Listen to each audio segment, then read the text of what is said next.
Hello, wonderful people. It's your girl, Selena, your self love bestie, and we're here. It's another episode of the Hot Girls Healing Podcast.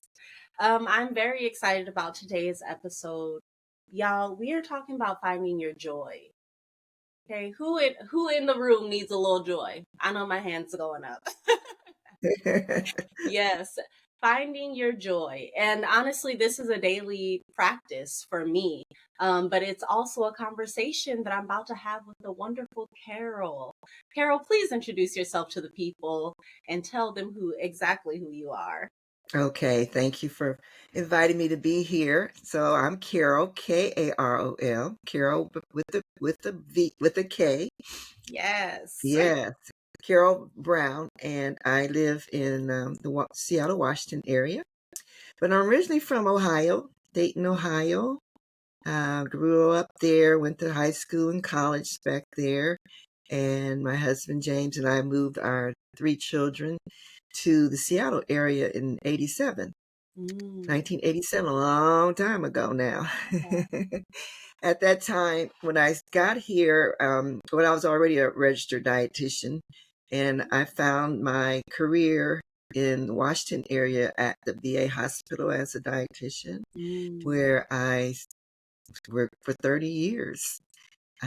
And it was good. It was a good place to be. It was back when working was fun, and when we have fun at work. I mean, you got to know your coworkers, and you got opportunity to get involved with different things. mm, I took advantage of that. So I was part of other special committees, the EEO committee, which is the Equal Employment Opportunity Committee, where I was first the Federal Women's Program Coordinator. That's the person who coordinates things that are to highlight women's achievements, mm, like Women's History Month, Women's Equality Day, to recognize women veterans. Then I was coordinator for the African American employees. And that gave me opportunity to plan programs like Black History Month, MLK yeah. Day. And that's when I fell in love with Harriet Tubman, getting ready for one of those programs. I did other things like teaching stress management. Before I retired, I also was the coordinator of the MOVE program, which is the weight loss Mm, program for veterans. So I had that background and I've always just been interested in helping people help themselves.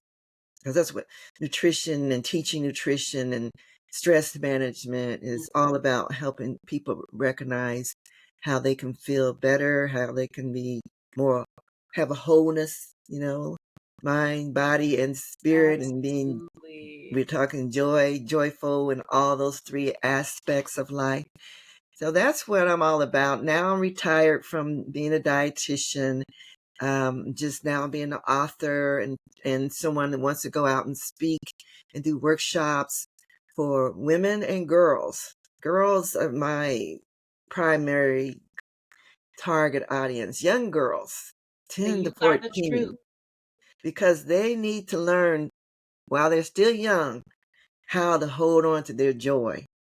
Because children generally have the joy that we are all seeking. Yes. Yes, how to Oh my hold God. on to that joy is what I And then want it to is teach. systemically stamped out by the Yes, time you're an adult. yes, yes. Too many teenage girls and teenage boys too, but are not happy.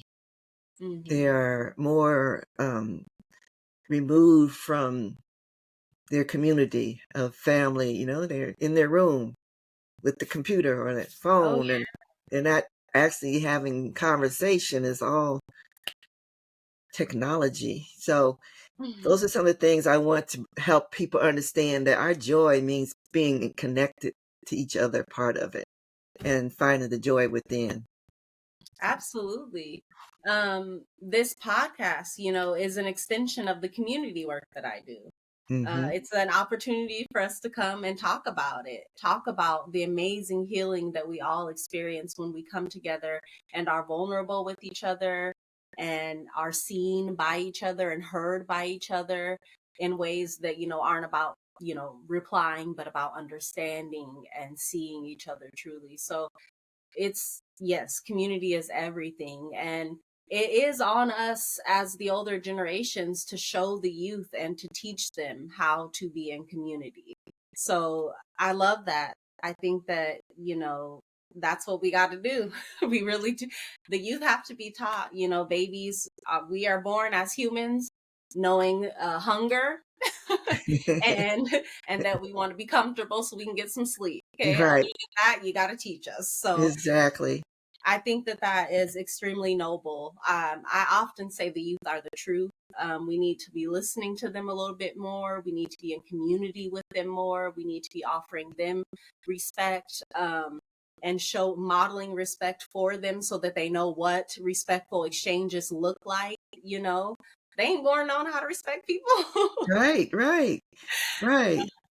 It's so Yeah. good to hear you saying that because you're saying we need to go and help the young people. Well, see, I see you as part of those young people, and it's good to hear Oh, that you already feel that you already know that you still can help the younger ones under you. I'm 71, so you are one of the young people that I just feel so proud of to see what you're doing and how you are reaching out in the community and making a difference because other day I realized not too long ago, my generation, we're at the top of the ladder now. My yeah. mother, who lived to be 101, almost 102, she's gone now. There's nobody else above me. So Hmm. my generation, we really have the responsibility to connect with all of you all under us and share what we learned from our generations, our grandmothers and our grandfathers and our parents, and share it with you because we don't want to lose it. We don't.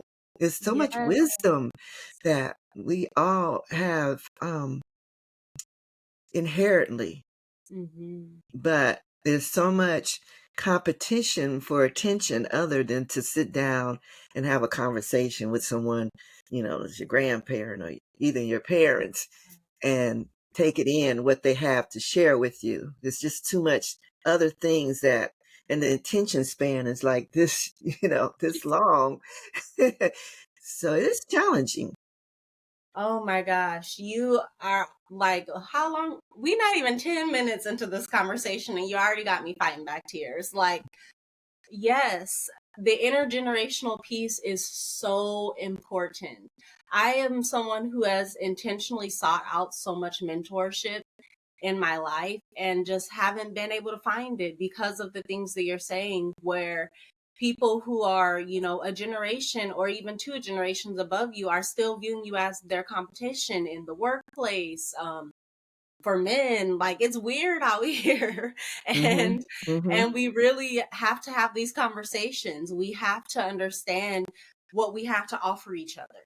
You know what I Yes. mean? What we both have to gain when we come together and have a conversation like this. It means so much to me to have yourself be willing to have a conversation with me and to speak to the importance of us across generations having these conversations and pouring into the youth who are coming up behind us, Hmm. because frankly we need it. We need our elders. Hmm. We do. We need their Hmm. wisdom, we need their attention, we need their love, we need their stories. And it's so important that our community is fostering that and modeling that for our youth so that they're not disconnected and that they feel a part of the community as well, and they feel seen and important as well. And Yes. honestly, our elders and the people older than them have to show them that. Yes, yeah, and I love the way you're saying modeling it because they're looking at us, they're learning from us, and we're the ones that bring them up in their homes, and so and even those who don't have kids in their home anymore, we're just looking at the world the way it is and shaking our heads and Mhm. you can imagine some of the things that um, we've seen a lot of changes Oh, and we don't always understand what it's like to be your age or younger people age now. So we need to learn from each other because yeah. we can learn from you all as well. what's going on and what you need from us, what kind of information you need from us. So let me just tap on Harriet. The reason I use Harriet's stories, first of all, I fell in love with her when I was preparing for a Black History Month program back in about late 90s, because I started portraying her in 2000, start traveling, portraying her in 2000. So reading her stories, learning her stories, other than just the Underground Railroad, which was just a small segment. She Yeah. lived to be 93 years old. And I portray her as a 92-year-old person sharing her life story, because that's where the wisdom is. That's where we can find out how it was that she felt that she deserved to be free. I mean, she was third generation slave. Mm-hmm. And we know about those generational beliefs that are passed down. Yeah. And for her to even think as a little girl that she deserved better was amazing. And Mm-hmm. so I use her life stories to show that no matter what challenges we have and our young people have, she was sent off at age 6 to work for somebody else, to take care of a child, to be beat, to be worked over so hard. And she had to survive that with the love and support of her family, her parents, and her community family. You know, back then, you never know. She had 3 sisters sold off. You never know when your family's going to disappear on you. Today, Yeah. as the same. That's why it's so important that we have that community support, that sister so and so and auntie so and so are there to fill in the gaps, to share their history and their story that will strengthen and bring us all up. So I use Harriet's stories from being a young child to being an elderly woman to show that that can happen if you believe in yourself, no matter what the challenges are that you're young and going through. And I know some kids are going through some rough things. I want them to know that they can survive and thrive, that they just hold on. You know, they have to, like Harriet said, keep on going, keep the faith. It's a whole lot that we can learn from her for her to be able to do what she did. Yes. Oh Yeah. my gosh. Harriet Tubman is always one of my favorite ancestors. Oh, I love that woman to this day. Um, you said so much that just really landed on my heart, so I'm just like still processing. But I really love what you're saying about the journey and how she had to believe in herself. There was something in her, and that's an experience that we actually still have. That has been carried down generation to generation, because there's still not much in our society that tells us to love ourselves, that tells us that we are valuable, that tells us that we deserve the life that we want. But we still have to believe that. And we still have to know that, and we have to act on it. And in that way, I feel so connected to Harriet, and I feel her spirit, anytime we have to keep going, that's Harriet keeping she's in your ear whispering not to give up and to keep going. Yes. And this kind of brings me to the thought of modeling joy and what that even looks like. For Mm-hmm. me, like joy is like so tied to the relationship that you have with yourself, and to self-love, and Mm-hmm. to support of yourself, and knowing that you are worthy, as you said. Um that that's really what I feel like joy is. Mm-hmm. It's claiming that, it's finding joy in myself and holding myself accountable, as we all have to do to claim the lives that we truly want. If you Mm-hmm. want a joyful life, you will have to be accountable to a joyful life. Mm-hmm. If you want a happy life, you will need to be accountable to a happy life. Mm-hmm. If you want community, you will need to be accountable to that community. Right. I feel that it's just like, accountability is woven throughout these things, and also in that is learning to trust ourselves and our community. Mm-hmm. Right.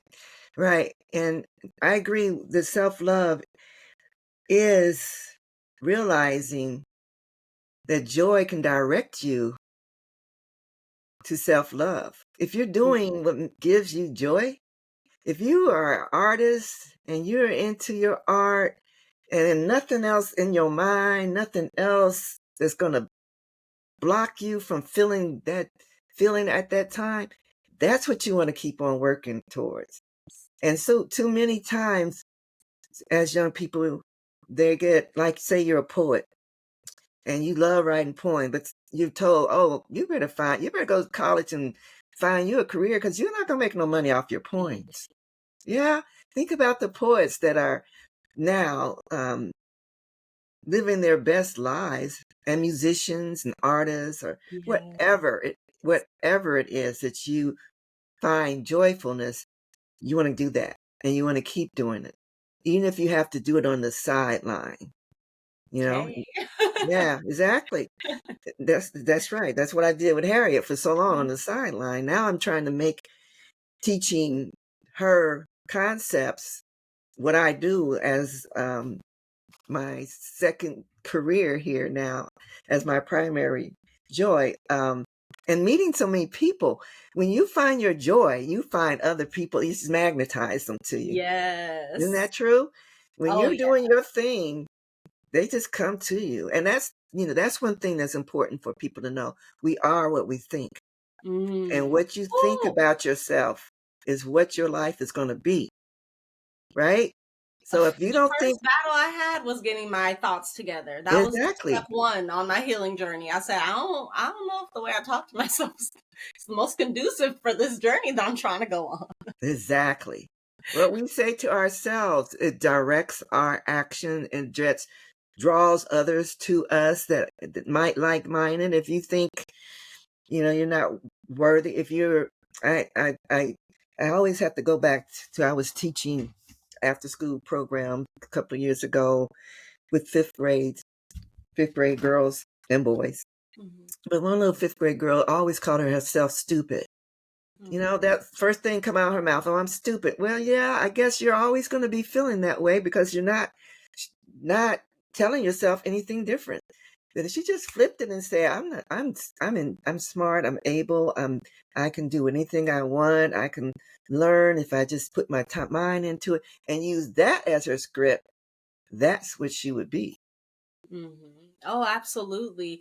It's like it's another one of those generational things as far as I've experienced where we don't witness positive speech all the time in our Mm-mm. families, at our homes, in our communities. I would say that, especially in the healing and wellness area, we're definitely shifting that. We're being really intentional about the way that we speak to ourselves, to our family members, our friends, all of that.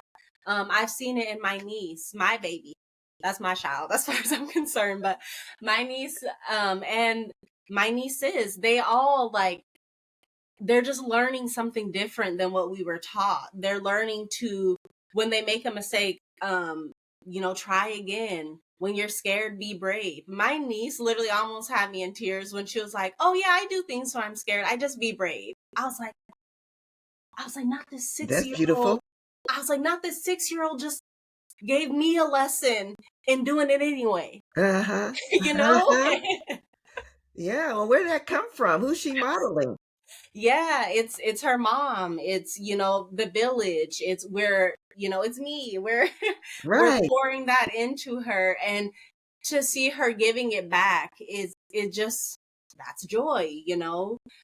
Black joy is joy. I love to see it. And Yes. it's not just in supporting myself. That's one part of the joy, but also in supporting other people and Mm-hmm. seeing them grow and flourish in a way that's not, unbalanced, because I've also done that in the past where I've poured so much into other people's dreams and into their goals that it left me feeling away or left me, with nothing. So there's Right. definitely a balance to what I'm saying, but there is a joy and a place for pouring into other people, and that is another space for joy as well. Exactly. It's definitely a balance. And that's see, those are the type of things from studying and being Harriet so long to help me make her a person, a Yeah. personality. Because everything we're talking about, that was part of what I can teach from her. And I'm just going to give you a couple of the table of contents, what kind of lessons you can learn from Harriet Tubman. Love yourself first. She had to love herself first to be able to be committed and love her community. That's important. If you don't love yourself first, you don't know what love feels like. You don't know how to be compassionate for others. Survive and make changes. Make know that you will get through it. But if things weren't working right in the path you're going, then maybe you need to make some detours. Yes. Yeah. Accept the person that you are. I think that's one of the most important ones. She was a little poor Black slave girl, but she loved herself. She did all kinds of positive things to strengthen herself. When she got free, she dedicated her life to helping other people because that's who she was. She was a caregiver, and she spent all her life caring for other people. A lot of people don't know she in the Civil War, she was a nurse, a scout, and a spy for the army. She helped women start businesses, ex-slave women that was free.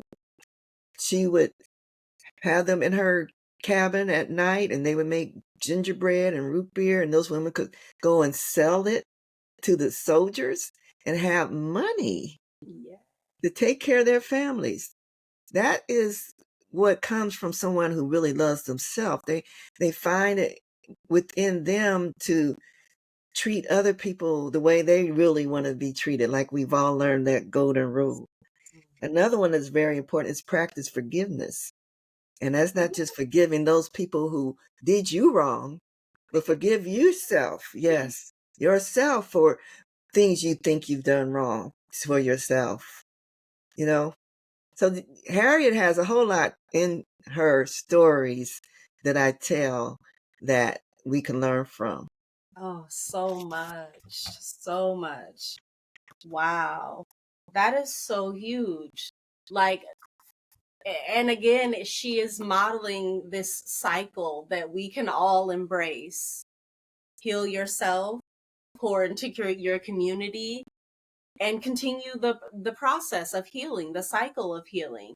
You know, it's man, it's coming. First of all, we're on this huge wave of healing as a community. I can see it, I can feel it. I Oh, love yeah, being part of I it. agree. I agree.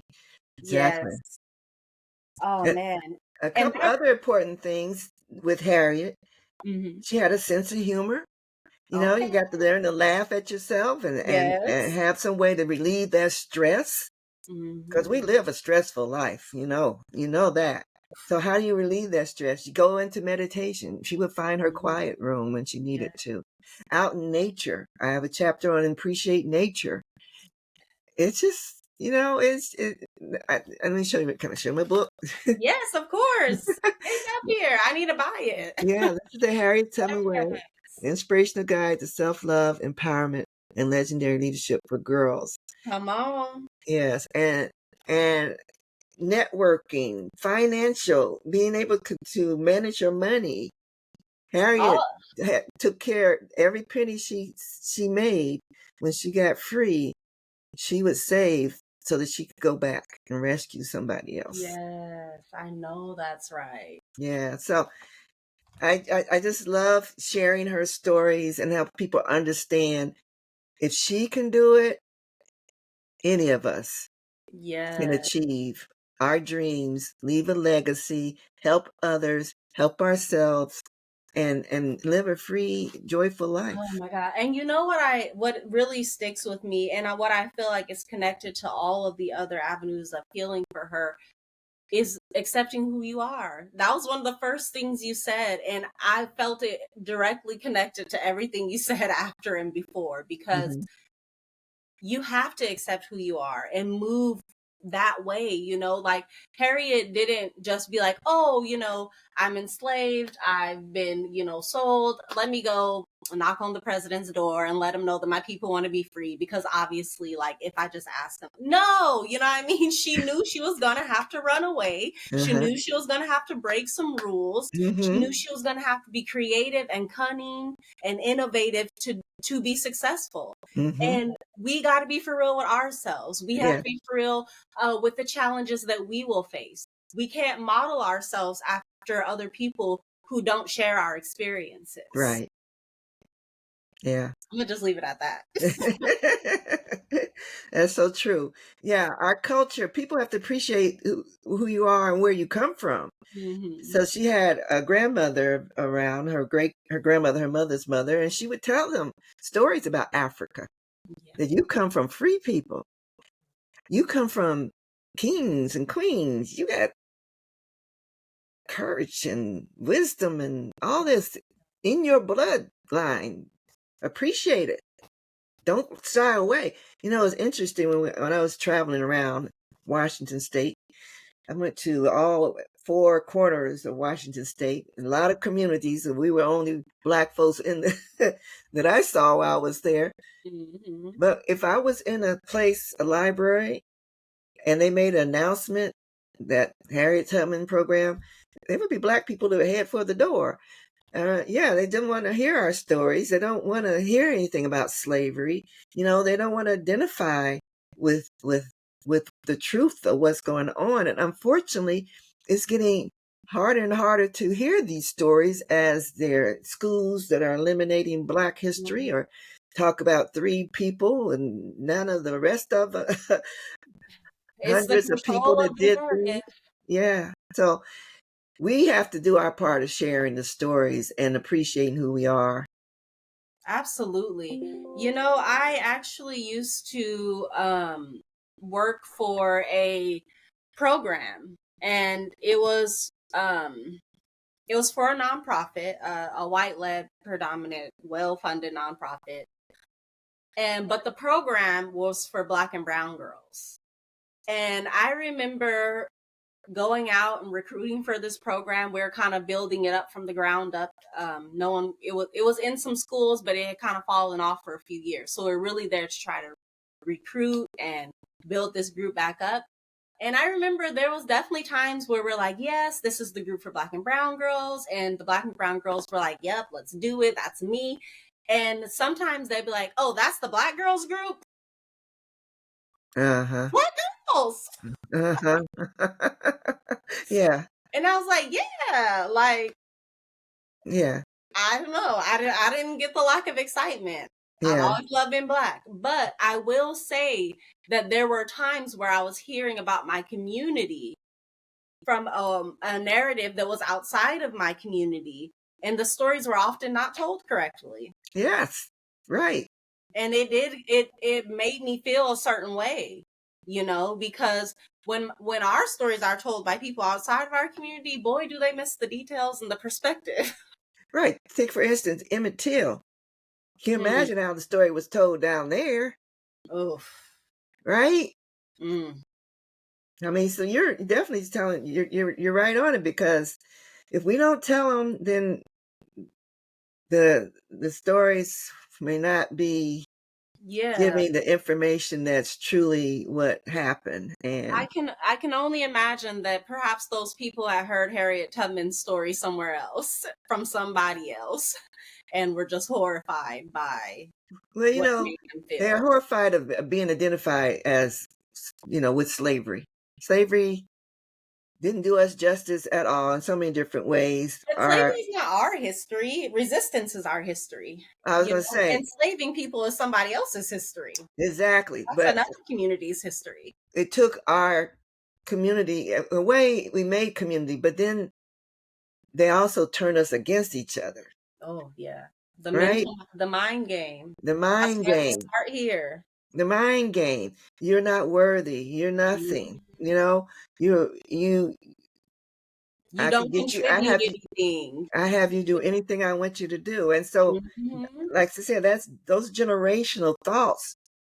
They get passed on. So our parents might have been rougher on us than we were on our kids, because Mhm. their parents had to keep their children safe. Mhm.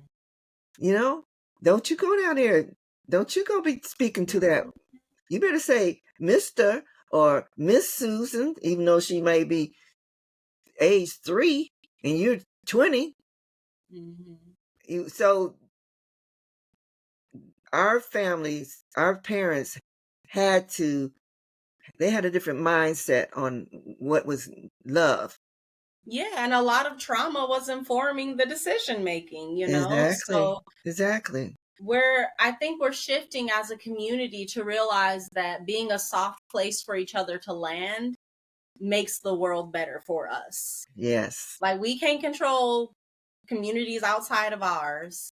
What we can do is make sure we're here for each other. Yes. We can make sure that we got each other's backs. And I Right. think that parents are learning that they can do that for their child too.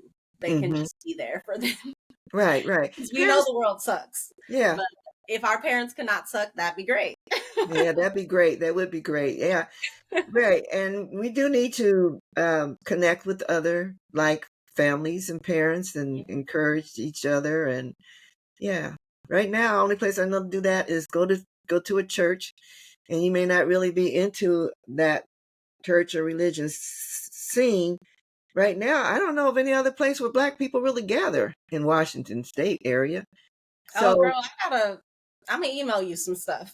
do that because I need to know that because I don't go to church on a regular basis. I'm beyond that part of my life. I'm more spiritual. I understand. I'm connected. I'm more connected directly, and I know who I am. I know where I come from. I know this is a spirit in this body, and I'm here to for a purpose. And I have accepted or chosen as my purpose is to spread this love message. Um, and it's to Black women, Black girls, but I also feel it's for everybody. It's for all girls because it's no way that we're going to be unified if we don't love each other because we're all the same. We're all the same. Yes, absolutely. Oh my gosh, finding your joy is finding genuine connection. We are humans, we are social beings, okay?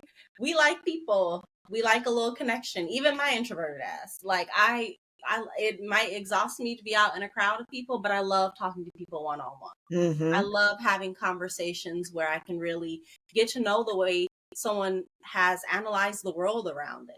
I want to know what you think about the world. I want to know how you feel you fit into it. I want to know what impact you're trying to leave because, even if you just wake up every day, go to work, come home, and go to sleep, you're still leaving an impact on this planet. Mm-hmm. Mm-hmm. Because while you're at work, you're connecting with people. Even if you work from home, you're still some way connecting with people online or whatever you're doing, unless you just totally just work with computers. But yet still you got other people that you are Yeah. somewhere connected to. And each Hmm. time you're connected to someone, you have opportunity or you are influencing them in some way. Because everybody you meet is there for you to get something out of that connection. Yes. Ooh, There's a you're bringing lesson in every conversation you have. you bringing me to the lessons, Yeah. finding joy in those hard spaces, because I'm actually, this is what pours into me. This is what brings me joy. I also have bills to pay. So there's another job that I do that brings me a lot less joy, pours Mm-hmm. into me a lot less. I get screamed at in the face by my clients sometimes. And so I still have to find joy. I still find connection. I'm Mm-hmm. still happy when I can help someone. Mm-hmm. You have to find joy everywhere in everything that you do. I romanticize my life. I Mm-hmm. try to find luxury in everything that I'm doing. There's so much joy that you can find in every single moment. For Yeah. me, it used to be like, I'm safe.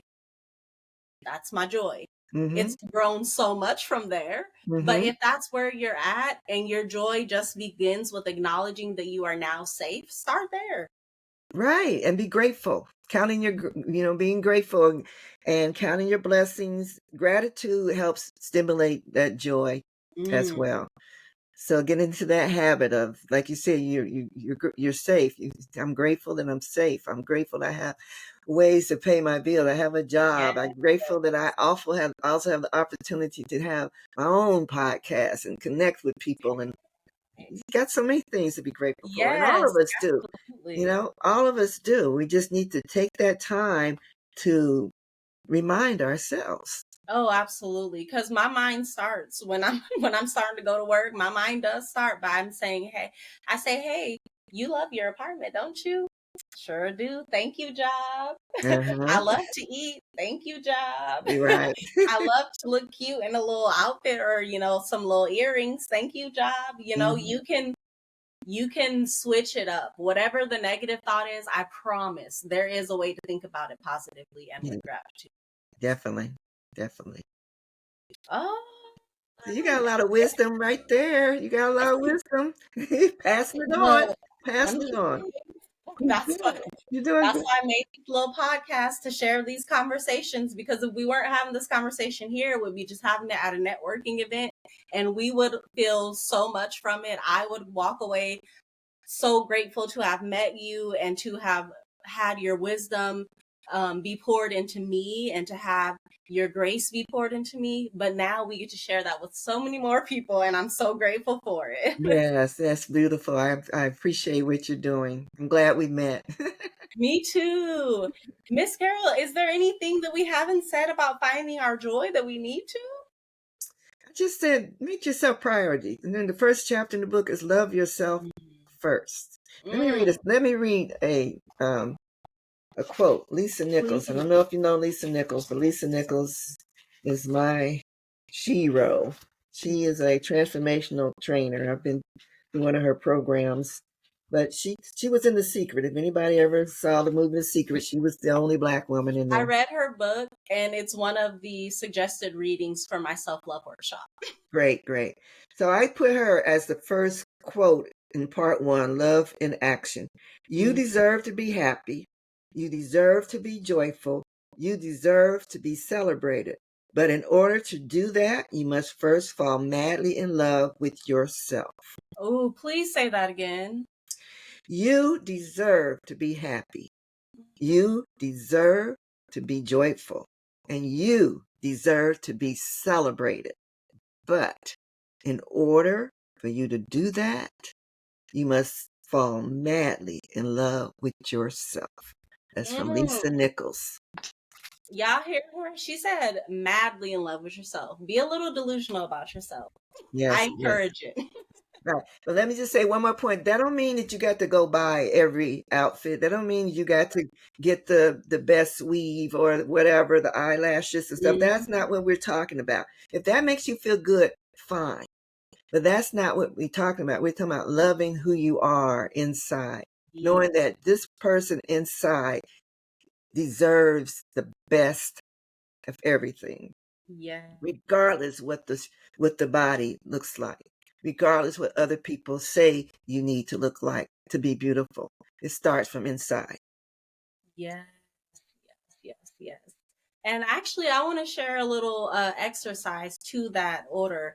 It's one that I do in my self love workshop, but I encourage everyone to take some time looking at yourself in the mirror and affirming yourself, affirming your own beauty, affirming the glow of your skin, the sparkle in your eye, whatever it is about yourself. Whoever you are, whatever you look like, you are beautiful, and you should be the first person to believe that. So, absolutely, what you're saying is so true. Um, what Lisa is saying is true. What Harriet said was true. Um, you gotta love yourself. Self Mhm. love is the best love. That's love. Yes, yes, yes. Yes. Thank you so much, Miss Carol, for being here, for speaking with me, for pouring into the generations, for the work that you do to keep Harriet's memory and work alive.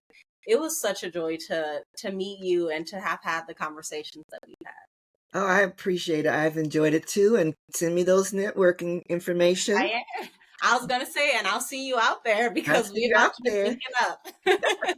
Okay, thank you. And so just one last thing. If anybody is interested in my books, my Yeah. website is Carol, Karol, V for Vanessa, my middle name, Brown.com.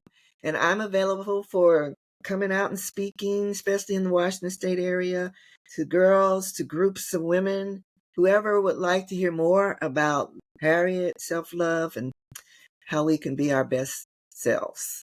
Yes. Y'all, this is the Hot Girls Healing Podcast. I'm Salenna Green. Join the conversation on live with the hashtag Hot Girls Healing. Follow me on social media at Hot Girls Healing Podcast. And we'll see you out there if you're in the Seattle area. Holla.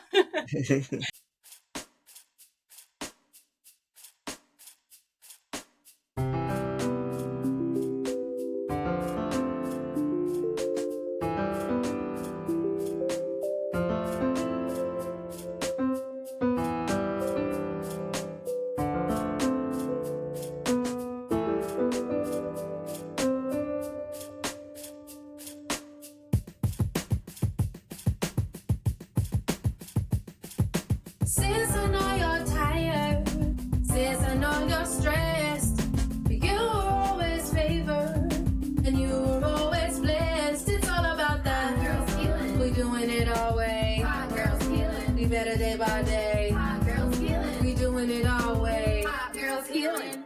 And it goes